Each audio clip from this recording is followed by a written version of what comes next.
first seed for the idea for this book, I guess, was planted in my mind 10 years ago. I used to make documentary films, and a friend of mine had asked me to consult on a film that he had seen from Mongolia. It was called State of Dogs. And it dealt with this idea that in Mongolia there's a belief that the next incarnation for a dog is as a man. And I didn't get involved with the film, but for some reason the idea stayed with me, and I knew at some point I was going to do something with this idea. I thought it was such a great idea. And then a few years ago I saw Billy Collins, the poet, read at a Seattle Arts and Lectures event. And he read a poem that he had written called The Revenant, which is Words from the Dead.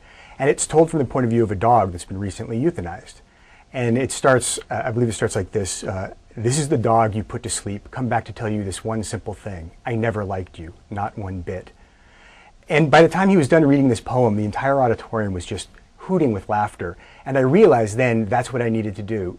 Tell a story about a dog who's going to be reincarnated as a man from the dog's point of view. So I had the idea, the framework, I had a character, and I knew what was going to kind of happen, but I didn't really have a plot. Now, when I moved back to Seattle, I lived in New York for a while, and then I moved back to Seattle, where I'm originally from.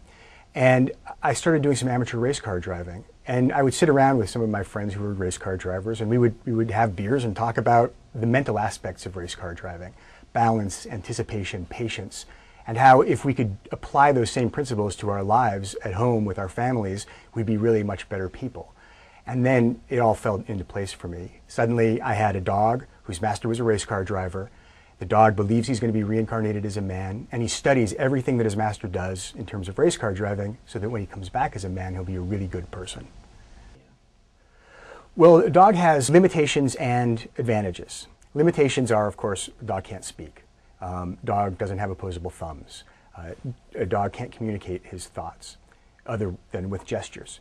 The advantages are that a dog has special access that people don't necessarily get. People will say things in front of dogs because they're just dogs. They don't understand us, right?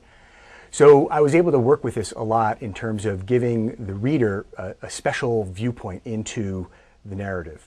Enzo would go off with Zoe, the daughter, and would go spend the weekend with the grandparents. And we would learn what the grandparents are really doing, whereas Denny, the father, who wasn't there, was completely in the dark. So in that sense, it was a lot of fun kind of playing with this unique kind of fly-on-the-wall point of view. Enzo has a lot of important lessons that he teaches us in this book. My favorite one is "That which you manifest is before you," which is one of Enzo's mantras. And what he's saying is that we are in charge of our lives. We create our own destiny, and we have to take responsibility. It's a big job. And if we delegate that responsibility to the people around us, well, we get what we deserve. So if we really truly want something, we have to set our intentions on that, and we have to do everything it takes to get to it. You know, it's not a new thought. John Lennon, you know, and in the end, the love you take is equal to the love you make. It's all about how the energy we put out to the world is what the world becomes for us.